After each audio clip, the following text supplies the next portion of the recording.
This is Ethan Hughes reporting from ICERADIO. Today, we're going to be interviewing John Carlo, aka the Real Goonie Jay. How are you doing today, John? I'm doing good. How you doing, Ethan? I'm doing swell, yo. I'd like to thank you for coming here to talk with us today and talk about your music career and your business and just, what you got going on. For sure, and thank you, to Manchester Community College, of course, and ICERADIO for having us today. It's always a pleasure to come back. I am MCC alumni. I didn't end up finishing out, but maybe someday we'll see what happens with it. But definitely shout out to all the students and everybody, faculty, all the staff here, and all that good stuff. So, of course, yeah, we could jump into it. So, we're gonna start off the bat by getting to know you a little better. If you could just tell us, a little bit about yourself, where you come from, what you've been doing, and just kind of those type of things. Yeah, so I'm based out of Manchester, Connecticut. I go by the Real Goonie Jay, Spotify, Apple Music, YouTube, all that good stuff. I do a lot of different shows, showcases, performances, events. I'm pretty much a diversified artist management kind of counselor, I would say. So I don't manage any artists in particular, but I do a lot of consultation with artists that are on the come up or trying to just expand their careers and break the ice into the industry. So nice. So when the artists you work with, are they usually more locally driven, or are they just kind of wherever you find them? So it's really one of those things where if it's an artist that I see is putting their first foot forward and actually making an attempt to pursue it at a career level, I tend to kind of favor those artists a little bit. I'm not going to sit here and say I don't play favorites and things like that. I definitely see people working hard, and I try to work with those people as well because, I take music serious as a craft. So sounds good. For sure. So in terms of what you do for the artists and just for yourself, if you could just talk about that a little bit with your music and your business. Yep, so I've been making music, not professionally, but just since a child, since 9 years old, I started writing, recording, just messing around even on iPhone notes and memos and things like that. But I'm 27 now. I've been doing this for about 2 years, I'd say professionally at an industry level. I am a fully independent artist, so I got super blessed about 1.5 years ago. I put out a record that ended up going viral.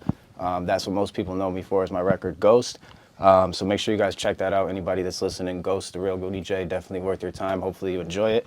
But that's kind of what got me into this position today, where I've been able to work with some of the people who actually inspired me, and then put the shoe on the other foot and help people out, reciprocate, and do the same for others. And that's really the biggest goal with me, is just trying to open doors and build platforms for not only myself, but people that maybe wouldn't normally have the opportunity to do so. I applaud you for that. Thank you very much. So, you said you've been making it for a few years, and then more recently is when you started to see that success. And what was kind of the story behind that? What drove you to go so heavily into your music and take it more professionally, as you were saying? Music as a hobby was always something that kept me busy and kept me happy.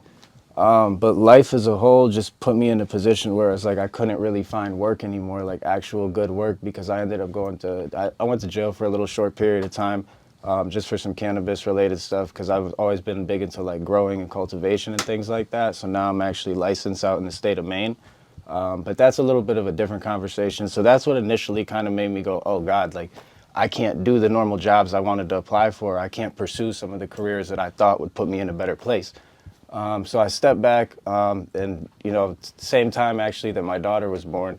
So it kind of put me into a position where I'm I could either do this thing as a hobby, or I could take this thing and really have it propel me and, be something that she looks up to me for rather than despises me for, you know what I mean? So of course, yeah. She's really my biggest motivating factor, but it was the cluster of all of life's obstacles at the same time that really pushed it to become a professional rather than, a hobby.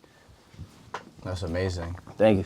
So that story is really what drove you to start doing music the way you're doing now and taking your business the way it is in that moment, because it's like you said, you didn't really have many choices. Right. You just knew what you wanted to do and knew what was for you and went for that. Right, absolutely. Yeah, man, it's sometimes the things that kind of knock us down the hardest are what shape us into the people that we need to be, and that's one of the things that took me a long time to process. I also like to focus on making sure I don't ever jump ahead of myself or try to do too much at once. So I started realizing it's all right, if I'm a little bit older than some of my competition. Like I said, I'm 27 now. So it's like in the grand scheme of things, it's not too old to be a rapper, but in the grand scheme of things, in some people's eyes, it's like too old to have that 10-year run or that, you know what I mean, 5-year run. So I'm conscious of that, and I just move at my own pace and, you know, just see where life takes it, you know? Of course, yeah.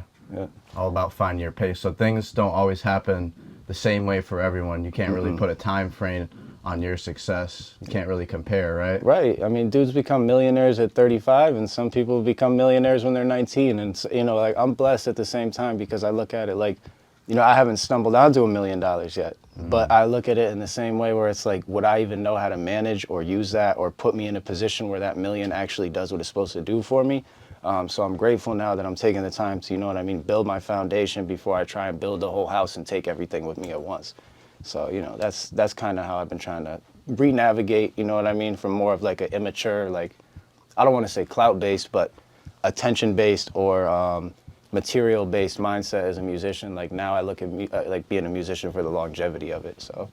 What value you can bring to the table, Right. type of deal. Right. Of course, yeah, I completely get that. So where would you say are you like most active? Because obviously you're from Manchester, but like where are some of the places that you've traveled to and like are looking to travel to with your music and whatnot? So digitally, we've reached 207 countries so far. Like, and I don't know how that's happened, whether it's just the algorithms or whether it's ad placements or whatever, but I've been very blessed with having a small amount of fans in a lot of different places. So the West Coast has actually been one of my bigger demographics for pretty much the entirety of this little run I've been having. Denver, Colorado has always been super supportive. Seattle, Washington, New Mexico, Arizona. Don't get me wrong, like New York, Boston, Massachusetts, all the surrounding places and Connecticut are great. But as far as at like a streaming level and things like that, like where I actually have legitimate fans, I've noticed more so on the West Coast and Midwest has kind of been where I'm getting the most traction from. Interesting. Would you say that's so, maybe so because of your style of music or just because of the crowd that's out there? I think it's a mix of a lot of things. Like, my demographic is not the same thing as another, you know, artist or rapper's demographic. Like, everybody has their own individualized kind of brand identity. And I've noticed that my brand identity is kind of like the majority of my fans tend to be more of like a suburban market.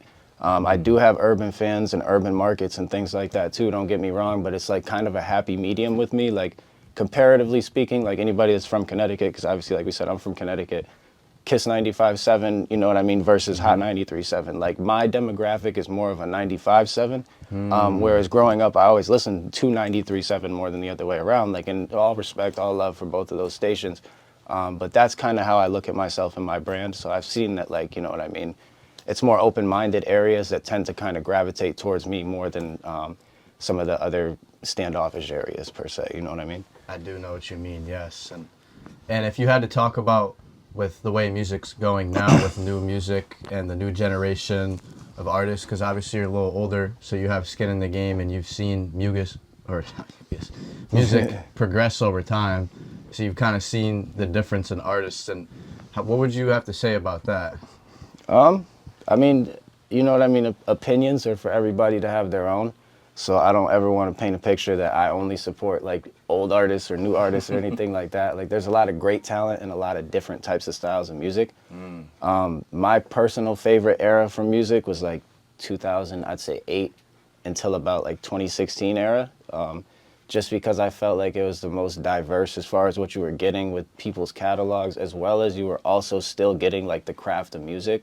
Now with social media and stuff, a lot of times it's more quality or quantity over quality, and unfortunately with people's attention spans, it's hard to make a hit that actually grabs people where you can, you know, speak volumes with it. We don't really see those people that are having, you know, like people who have hit records, you know what I'm saying? I haven't had a hit record yet to the caliber I'm discussing here, but when you think about it, like, there's people who have hit records that you'll be singing for 6 months that you won't remember in a few years. Whereas that's like true. Back in the day, it was like those songs like In the Club still comes on. You know what I mean? Like Lollipop, Lil Wayne still comes on. Like, things like that like have certain cultural value that like I don't really see currently in music, and I hope to change that in some ways, in some shapes and forms, you know. So with the way music is now and social media and whatnot, a lot of songs just don't stick over time. Like they trend, but they don't have that type of value that you're talking about where, you know, they stay being played and people always remember that song. Right.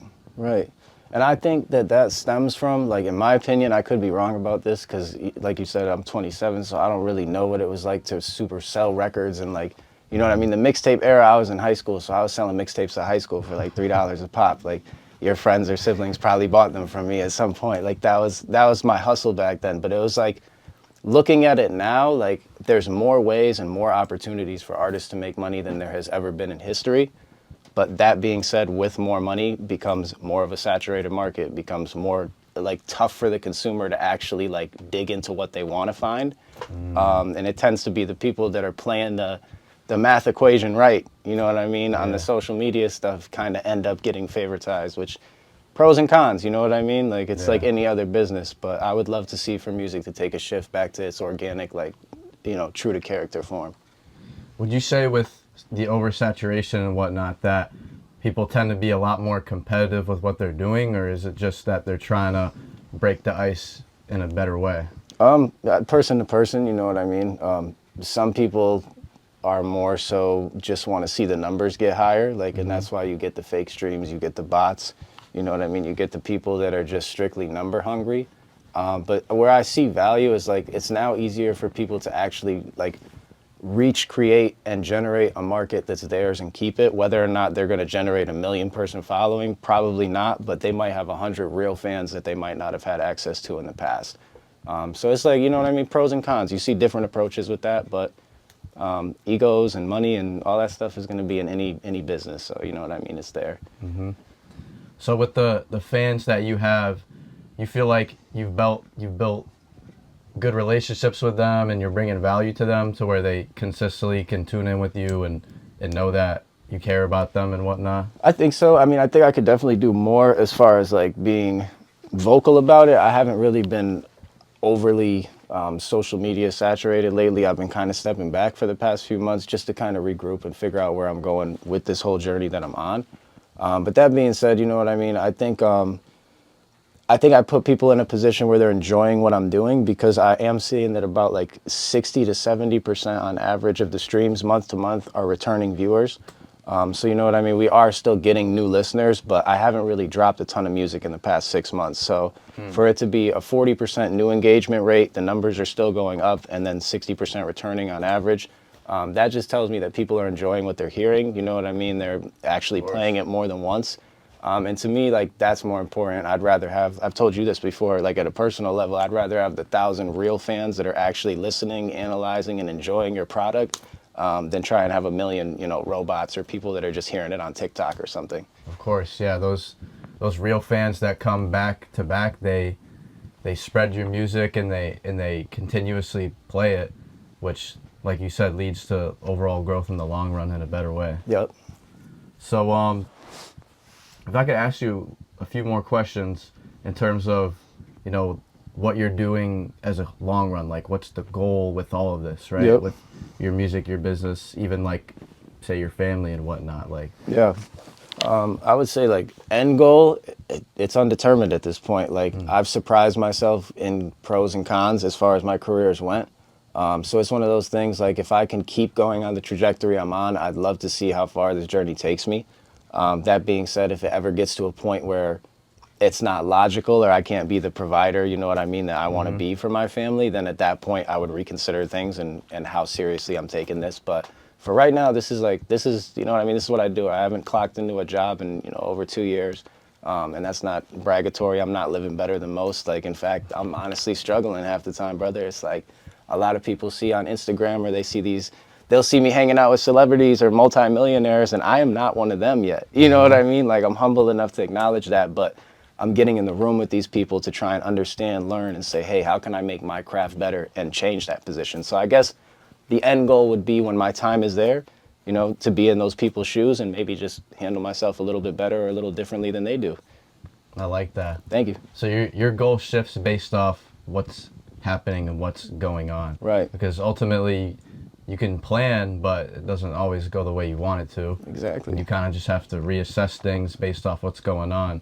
and for you, your family is the most important thing. So that Priority all the time. that's you know? ultimately what's going to shape your goals and whatnot. Exactly, bro. Exactly. It's about having a healthy balance too. Like I believe that, you know what I mean, to be a good musician, you do have to have a little bit of a personal life. Whether or not that's, you know, hanging out if people do have kids or if they, you know, whatever your situation is, you just have to still maintain humanity. You got to still be a person that's learning, experiencing, and evolving in life. Because if not, then you're just going to turn into an AI machine, and that's what we don't want, you know what I'm saying, in music. Course. So, Yeah. The rise of technology Right. and AIs. right. It's kind of crazy to see how that type of stuff even affects music nowadays and the way it's getting incorporated, because Yeah, it it's almost nuts. seems like, you know, in the next few years there might be robots making music, and Yeah, bro. they have all that type of stuff. That and like ownership becomes difficult. Like, I mean, we've had 4 or 5 different articles that have come out that are AI generated about like songs that I've put out where they're generating streams or reposting music, and for whatever reason, whether the metadata is not correct as far as the connective process goes, like sometimes I don't even know. So it's like stuff like that where it's like it makes you question as an artist, like who's really running this? Is it like, you know what I real? mean? Like, Yeah. is it the industry running it? Is it a computer? Or is it, you know, somebody sitting behind a desk that's a bigwig saying, hey, yeah, let's show people this or let's not? It's So a that's lot scary. cheaper for them not to use people and just use the robots. And Right. I definitely think there's ways that AI can be used to help us, Yes. but it's just kind of uncertain at this point, you know? Yeah, I mean, science in general is like one of those things that has been one of the best helps and the worst help as far as humanity goes, like aside from music, bro. So it's like, you know, how far do we want to take it? You want to turn it into iRobot and be scared, or you want to, I you don't know, think just Will Smith's gonna save us, though. probably not. Like, we better quit while we're ahead. I don't know. Like, So, if you could just talk about maybe some of the things you're working on now, or any upcoming projects that you might be working on that you can shed some light on. yeah, I mean, so I got singles coming out pretty much every 2 weeks, all the way up until the end of the year, as far as already uploaded and ready to go. So any of my fans or listeners that are listening right now, you can check out the Real Goonie Jay on Spotify, Apple Music, or YouTube. Definitely any subscribes or follows are appreciated. But there's going to be releases on a single basis rather than an album basis for right now, indefinitely. I'm just kind of trying to make sure that I'm giving people enough of what they want and not too much of what they want. I like to make, you know what I mean, like with the recent projects I've done, we've done a couple music videos, like my business partner that's here, Alex Klimkoski, Klimko Productions, that's who's pretty much done all my media and visual stuff. We just wrapped up a video with Chicago artist PGF Nook, that's called On My Soul, that's out right now. We got a show coming up with, well, not a show, it's more of like a kind of party, turn up with your artist kind of thing. With Millie's from out in Massachusetts as well. He's going to be coming down over to Vernon, Connecticut to come party with us over at Lucky's. So, you know, that's one of those things, bro, where I'm just kind of taking it day by day, man. Like I don't have a set schedule. Like I want to put out an album by such and such date. I'm just kind of walking around, and whatever makes sense, you know? So with your creative process, you don't try to put too many timetables on it. Nah, I do in a sense of like preparation. So like I said, I mean, I have up to about like 8 weeks right now of releases already set and ready to go. So at like an algorithm level or at like a business level, there's always content coming out. But I like to basically work when it makes sense with being a creative. I found that when I do it as if it's just a math equation, it doesn't come out the same quality that I want or the sound that I want. So that would relate directly to what you said about quality versus quantity then. right, it's about finding the happy medium, the medium where it's like, okay, you know, these platforms are going to push me the way that I want them to push me, but I don't have to stress myself or strain myself because of lack of preparation or lack of organization. So that's my biggest thing I'd say I'm working on right now is organization, time management, and just maintaining that process and staying on it. Okay. Those are definitely things that I feel like I could learn from myself with what I'm working on. Because sometimes you do want to put out a lot of music and work on stuff, but if you focus more so on just the quantity of things, you lose the quality. Exactly. And as a creative, you know, we want to make our best quality. We want to build something that lasts, and like you said, people can continuously listen to. Yeah, man. I mean, you see a lot of people online being like, oh, you got to post every, 3 days or this and that. And it's like, there is some truth to that. Like, if you want to have essentially free advertising, like the, certain platforms, and don't quote me on the 3 days, I don't even know if that's accurate anymore. But as far as like things like that, you do have to play the game But sometimes it's better to make sure that you're just playing the game. Well, not sometimes, all the time. Make sure that you're playing the game in a way that you want to be remembered for. You know, putting out 1,000 pieces of garbage is going to make it a lot tougher for people to acknowledge when you put out that one diamond than it is if everything you're putting out is gold. It's a little bit easier to see, hey, most of the time this guy's, you know, pretty good. Obviously, he's going to have a hit at some point, whereas, like, if you're just throwing stuff out there, it's like you're kind of wasting your time, in my opinion, you know? It's a great point right there. You know, focus on what you're releasing and how you're presenting it. Yep. Because obviously marketing, Yep. you know, is a big part of all of this. And if you can't market it the right way, it's not going to sell. Right. Marketing and stuff like that too. That's another thing where it's like, don't get too caught up in that to a point where it like removes you as an artist. Like anytime that like I've been super focused on like ad campaigns or like structure of certain things, like to a point where it got uncomfortable, it's like it made me disassociate a little bit with music. And I would just say, like, build a pattern, figure out what's working, what's not working, and don't be afraid to ask for help too. Like, I prefer to ask other people to help me say, like, hey, what am I doing right or wrong here, rather than me try and learn everything, because sometimes that can hinder you as well too. Of course. You know.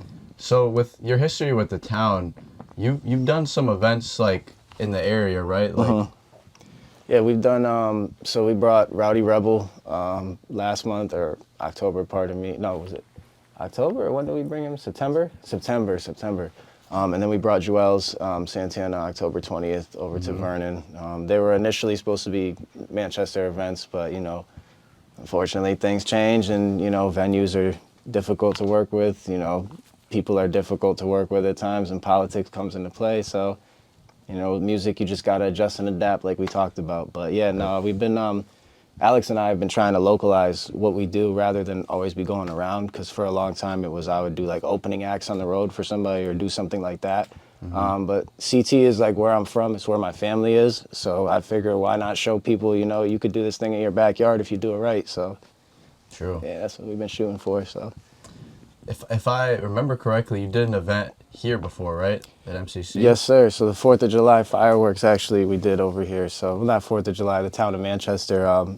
James Dutch Fogarty, was that it? James Dutch Fogarty Festival. So that was the first time that it's been structured in the way that it was structured. The town of Manchester was gracious with us. They actually allowed for Alex and I to bring some new talent to the board. New talent to the table, and give people a platform that normally wouldn't be in front of that crowd. As you know, culturally, that's one of the biggest events in the town. There's usually about 10,000 people here, give or take. I don't know what the exact number was this year. As a kid. Yeah, like you know, a crowd like that is not something we get every day here. Nope. So it was cool to see it wasn't just 4 hours of, you know, one genre of music. Like, we love rock and roll, don't get me wrong. I love rock, I love country music, I love it all. But my goal with this year was to basically bring out a couple different genres, all different cultures, and just give people a place to feel welcome and enjoy themselves. So we hope to see that trend and continue, you know, with years to come. But, you know, we'll see how that goes. I definitely think that some of the people who went there would agree with you in terms of having different cultures and different people and showcasing different types of music, because there's so much out there, and it can be difficult to, like, you know, touch on everything. But sometimes it's like a lot of people might enjoy something that they've never seen before too. You know, there's nothing wrong with tradition, but expanding tradition is where it gets cool. You know, respecting the things that are old, and, you know, adjusting for the new is always good. So adjusting for the new.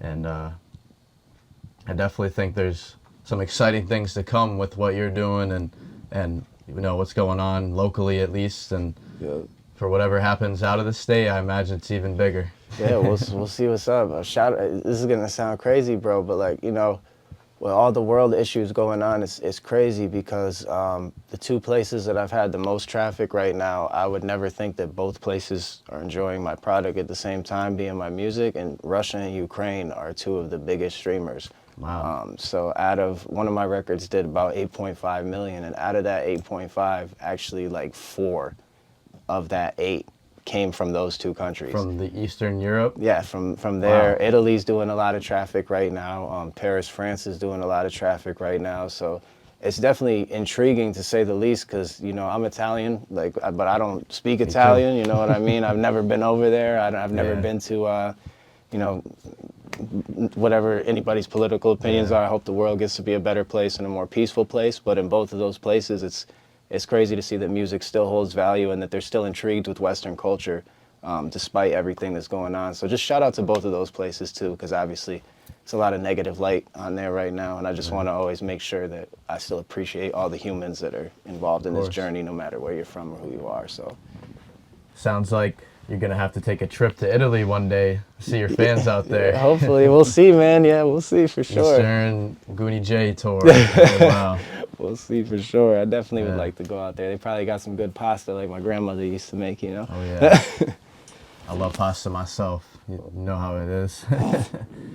So, I just want to say thank you for coming here today, Goonie Jay. No, it was a pleasure talking with you and having you share some light on what it is you do and just what the music industry is about. For sure. And, you know, hopefully things go well, and I imagine that we'll be hearing from you again soon. Absolutely, and once again, thank you to ICERADIO, MCC, Ethan as well. Anybody that listens to good music, make sure you check out Edav as well, because that's what his artist name is. Manchester, Connecticut, I always want to say thank you anytime I get the chance to talk to you guys, because truly and from the heart, I would not be the person I am today if it wasn't from the diverse community that I grew up with. So thank you, everybody, and hope to hear from you all soon. The Real Goonie Jay checking out. All right, thank you. And on that note, thank you all to the listeners for tuning in. This is Ethan Hughes coming from ICE Radio. Stay on ICE.